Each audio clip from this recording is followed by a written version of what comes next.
Guys, and thanks for joining me again. Well, this week I've got another really wonderful vintage guitar on loan from the good people at Found Sound here in Melbourne. And as you can probably see, this is a lovely 1965 original Sunburst Fender Jaguar guitar. And this guitar is actually for sale, and there's a link in the description of this video where you can go and find it on the Found Sound website. So this week I'm going to be sharing a few thoughts on the Fender Jaguar guitar.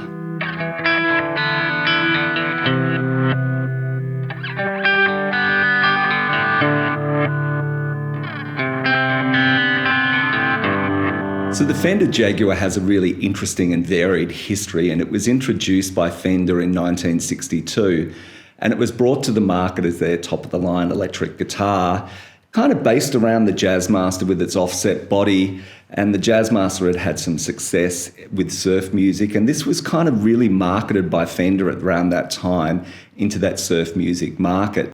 So Fender were convinced that having an elaborate and feature-laden guitar was the way to go. Of course, the 60s was a decade of many technological advances. And of course, the Jaguar has a short 24-inch scale, actually, which was sort of Fender's way of answering some of the success that Gibson had had with their shorter scale guitars, like the Les Paul.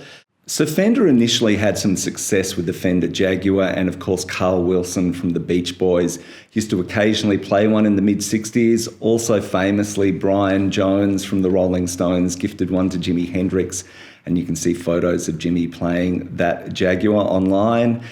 But the Jag was really overshadowed by the Telecaster and the Stratocaster. Of course, the Zeitgeist players at the time were playing those guitars. So after the Fender Jaguar was taken out of production in 1975, it actually started to become very popular. The price of them dropped, and a lot of the punk players started to buy the guitars because they were cheaper and they liked them. Then in the 80s, some of the shoegazing bands from England and the indie bands started to play them.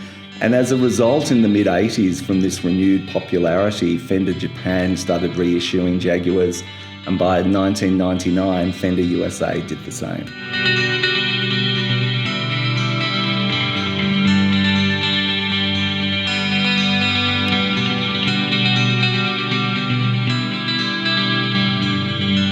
So now I thought I'd talk about some of the features that make a Fender Jaguar a Fender Jaguar. And of course, like the Jazzmaster, it has two complete circuits, and they're controlled here by this switch. Of course, in the down position, it takes you into the lead circuit.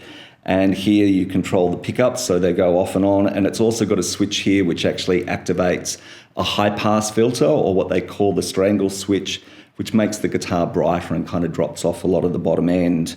Of course, up here on the rhythm circuit, it actually just activates the front neck pickup, and of course then that has its own volume and tone control.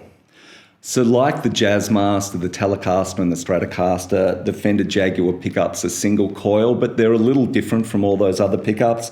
They're a narrow and kind of thin and high output pickup, and surrounded by these notch metal ring claws which reduce hum and concentrate the magnetic field beneath the strings. And that's an unusual feature not found in any other Fender instrument except the Fender Bass 6. So perhaps one of the most loved feature of the Jaguar also is the bridge and floating tremolo system here, which it shares with the Jazzmaster. So the distance between the bridge and the tailpiece actually gives the Jag a really unique feature, which is actually sympathetic vibration between the strings. And that actually creates a really unique harmonic overtones that the guitar is actually capable of.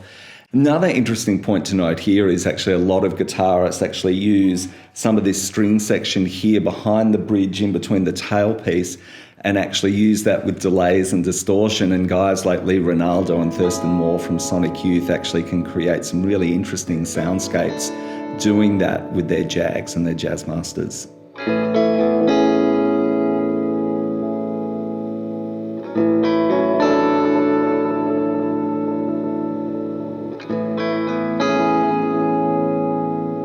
So I've actually really enjoyed making this video because in actual fact, I've never had my hands on a vintage Jag before. So read lots about them and of course enjoyed a lot of music that's been made using them, but never actually played one. And I've actually really enjoyed this guitar.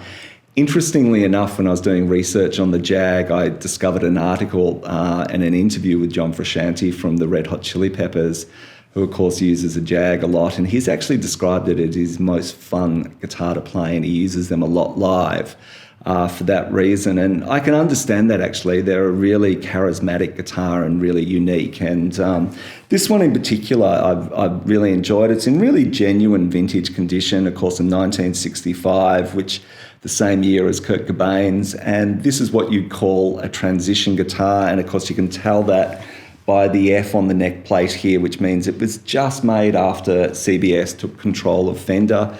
But really, it's the same as a 1962 guitar, probably the only differences being the binding on the neck here, and actually the clay dots changed to pearloid dots in 1965. But apart from that, it's exactly the same guitar. And yeah, it's just been a lot of fun. So that's my thoughts on this beautiful vintage 1965 Fender Jag. If you've got some comments on Fender Jags, please leave them in the comment section.